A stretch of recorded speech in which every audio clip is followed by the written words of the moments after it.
Bienvenue dans notre podcast Nos récits enchantés.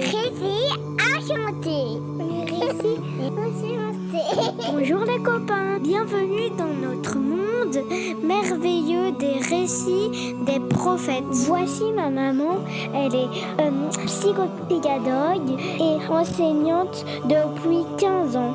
Ma maman adore raconter des histoires aux enfants. Moi je m'appelle Camille et mes deux frères s'appellent Issa et Naïl. Est-ce que vous êtes prêts à plonger dans les histoires magiques des prophètes?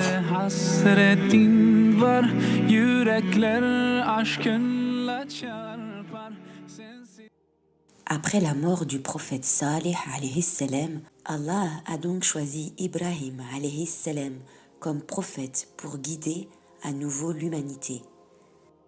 À cette époque, un roi méchant nommé Nemrod exigeait que tout le monde le vénère comme un dieu. Les gens étaient effrayés et lui obéissaient même quand il donnait des ordres cruels. Nemrod imposait à son peuple de travailler jour et nuit en ne leur laissant aucun répit. Un jour, des sages ont prédit à Nemrod qu'un enfant grandira et contestera son pouvoir. Ô Nemrod, viendra un jour où un jeune homme s'opposera à toi et s'emparera de tout ton royaume. Nemrod était terrifié, ce qui l'empêchait même de dormir. Il fit construire des murs épais, mais cela ne suffisait pas. Chaque nuit, il se réveillait en sursaut, pensant à cet enfant qui prendrait possession de son royaume une fois adulte. Il prit alors une décision terrible. Il réunit toutes les femmes enceintes et ordonna que si elles donnaient naissance à un garçon, les bébés devaient être éliminés. Il dit avec arrogance : « Rassemblez toutes les femmes enceintes du royaume, je ne resterai pas sans réagir. Débarrassez-vous de tous les bébés garçons, je suis le plus puissant, je ne laisserai personne prendre mon royaume, personne !» La mère d'Ibrahim alayhi salam, par la grâce d'Allah, eut une grossesse qui n'était pas visible. Son mari, Azar, l'emmena se cacher pour accoucher de son bébé dans une grotte. Craignant les intentions malveillantes de Nemrod, elle le laissait dans cette grotte et y faisait des allers-retours pour vérifier s'il allait bien. Ibrahim suçait son pouce et Allah, dans sa grandeur, lui procurait sa nourriture par ce geste. Protégé par Allah, Ibrahim ne manquait de rien. Pendant son séjour dans la grotte, il grandissait rapidement. Ibrahim alayhi salam grandissait loin des hommes et de la ville. Il était entouré de nature. Il aimait écouter les bruits des animaux et communiquer avec eux. Contemplant la lune, le soleil et les étoiles, il se questionnait souvent. Qui a créé ce ciel? Qui a créé ce sol? Et toutes ces merveilles qui m'entourent?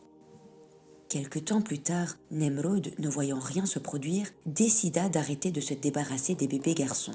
Le père d'Ibrahim alayhi salam reprit alors son enfant de la grotte et Ibrahim grandit auprès de sa famille. Son père adorait aussi des statues, tout comme le peuple du méchant Nemrod, et il les sculptait pour les vendre.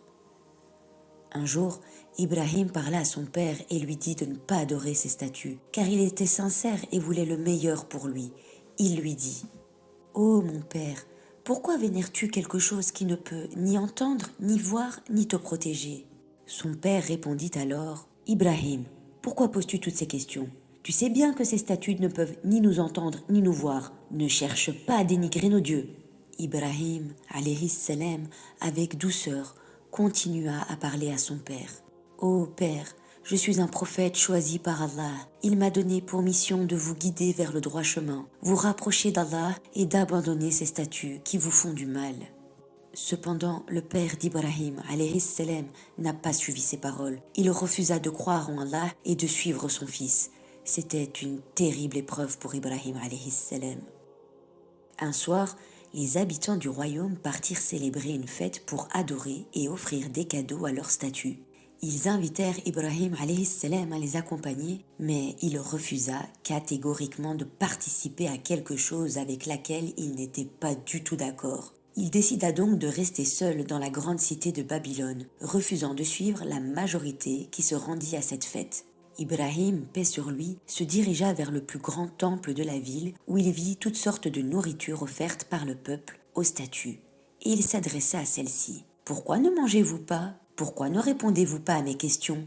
Alors Ibrahim prit la décision de briser toutes les statues, à l'exception de la plus grande des statues, pour montrer aux gens que même la plus grande des statues qu'il vénérait tant n'avait pas été capable de protéger les plus petites. À leur retour de la fête, les gens s'exclamèrent « Mais qui a osé faire cela ?» Et d'autres dirent « Nous savons que c'est Ibrahim, nous l'avons entendu murmurer qu'il allait s'attaquer à nos statues une fois seul, nous en sommes certains !» Nemrod, le méchant tyran, décida alors de convoquer Ibrahim pour lui demander s'il avait cassé les statues. Nemrod demanda alors à Ibrahim alayhi salam « Est-ce toi qui as fait cela à nos statues ?» Ibrahim alayhi salam répondit « C'est la plus grande d'entre elles qui l'a fait. Demandez-lui donc si vos statues peuvent parler. Le fait que vous adoriez les petites statues l'a peut-être mise en colère. Mais attention, les prophètes ne peuvent pas mentir. Ibrahim alayhi salam n'a pas menti, mais a voulu provoquer une forte réaction chez le peuple de Nemrod en posant une question à laquelle ils avaient déjà leur réponse. En effet, ils savaient bien que leur statut ne pourrait jamais répondre à cette question. Le peuple de Nemrod était en colère. « Tu sais bien que nos statues ne peuvent pas parler, avoue que c'est toi qui les as cassées !» Ibrahim alayhi salam leur répondit alors « Vous adorez donc des statues qui ne vous servent à rien et ne vous protègent pas, ne réfléchissez-vous pas ?» Un silence gagna l'assemblée. Plus personne n'osa parler. Nemrod se rapprocha un peu plus d'Ibrahim alayhi salam et lui demanda à nouveau « Dis-moi, pourquoi as-tu fait du mal à nos statues ?» Ibrahim alayhi salam répondit « Je voulais vous montrer que cette grande statue que vous adorez tant n'était pas capable de protéger les plus petites. Je vous invite à croire en Dieu seul et à ne rien lui associer. C'est lui qui nous a tous créés. » Nemrod dit alors « Eh bien, je t'en prie, parle-moi un petit peu de ton Seigneur. » Ibrahim, paix sur lui, dit « C'est lui qui donne la vie et la mort, et nul autre ne peut le faire. » Nemrod, à ce moment-là, sourit, comme pour se moquer d'Ibrahim alayhi salam par orgueil. « Mais moi aussi, je donne la vie, et je donne la mort. » Nemrod demanda alors de faire venir 2 prisonniers. Il en libéra un en disant « Et voilà, j'ai donné la vie. » Et avec l'autre prisonnier, il lui ôta la vie en le tuant et en disant « Et voilà, j'ai donné la mort. » Quelle mauvaise foi de la part de ce tyran. Ibrahim alayhi salam dit alors « Te prends-tu pour Dieu? Allah fait lever le soleil de l'Est. Fais-le donc lever de l'Ouest si tu te sens si puissant. » À ce moment-là, Nemrod était bouche bée. Il ne savait plus quoi répondre. Il était fou de rage face à cette humiliation. Pour se venger, Nemrod ordonna qu'on allume un énorme feu pour y jeter Ibrahim alayhi salam. Ce feu fut alimenté pendant des jours et des jours. Il était si puissant que personne ne pouvait s'en approcher. Les oiseaux qui passaient au-dessus ne pouvaient même pas survivre. Ils décidèrent alors de construire une catapulte pour y jeter Ibrahim alayhi salam. Lorsqu'ils le jetèrent dans les airs, Ibrahim dit « Hasbunallahu wa ni'mal wakil » ce qui signifie « Je me fie à Allah et Allah me suffit ». Lorsque tu as peur de subir une injustice, tu peux toi aussi prononcer ces paroles, comme le prophète Ibrahim alayhi salam. Allah accorda alors un grand miracle à Ibrahim alayhi salam et lui permit de rester en vie. Le feu n'était qu'une fraîcheur pour lui. Après être resté un long moment dans le feu, Nemrod s'aperçut avec effroi qu'Ibrahim était toujours en vie. Et il dit « Mais enfin, ce n'est pas possible! Qu'est-ce qu'il se passe? Ressens-tu la chaleur de ce feu immense, Ibrahim? Comment te sens-tu? Souffres-tu » Et Ibrahim alayhi salam répondit avec calme et sérénité « Je ne ressens aucune douleur, ni la chaleur du feu, par la grâce d'Allah. » Malgré cet impressionnant miracle, la majorité continuait de dénigrer Ibrahim alayhi salam. Seule une minorité avait décidé de croire en Allah en suivant le prophète Ibrahim, paix sur lui, mais en se cachant, de peur de subir les représailles du peuple injuste de Nemrod. Quant à Nemrod, si orgueilleux, se croyant si puissant, il fut tué par un petit moustique. Quelle humiliation pour lui qui se croyait si intouchable. Ibrahim alayhi salam et son épouse Sarah ont alors quitté la région de Babylone pour se diriger vers la Palestine, une terre bénie sur laquelle de nombreux prophètes sont passés. Qu'Allah puisse honorer et libérer nos frères et nos sœurs ainsi que tous les enfants qui souffrent en ce moment d'une grande injustice sur ces terres. Ibrahim alayhi salam a eu de sa seconde épouse, Hajar, un fils qu'il a appelé Ismaïl. Lorsque Ismaïl est devenu un jeune homme, Allah a ordonné au prophète Ibrahim alayhi salam de reconstruire la Kaaba.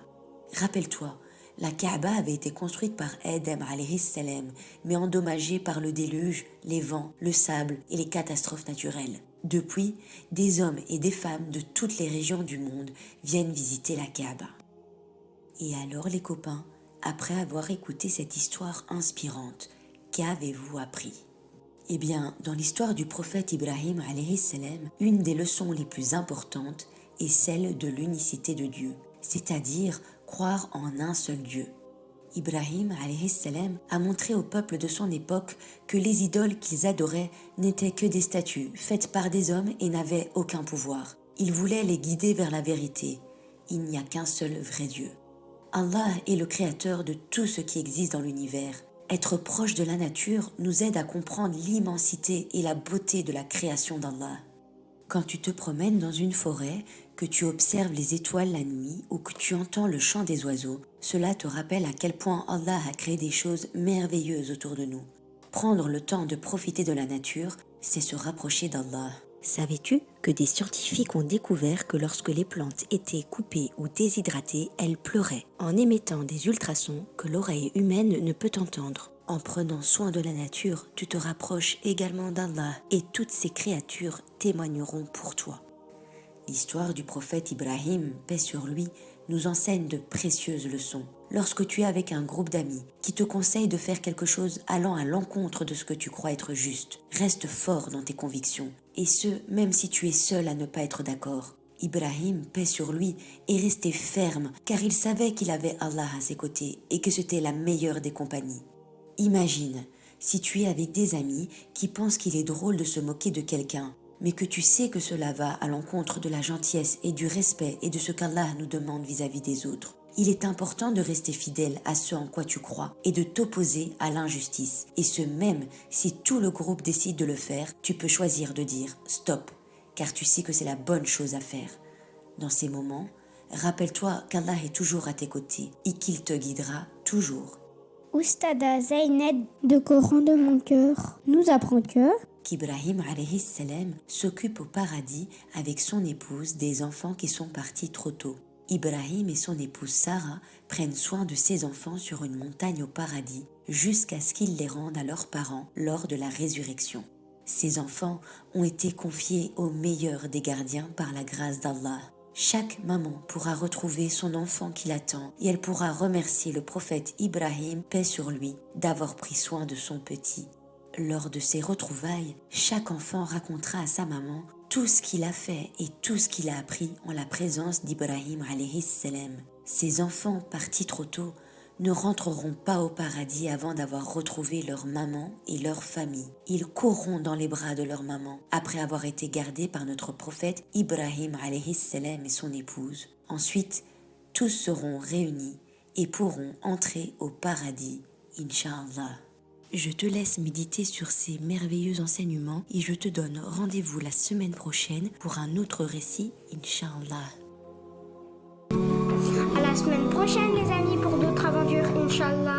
La semaine prochaine, Inch'Allah. Les prochaines chaînes, Inch'Allah.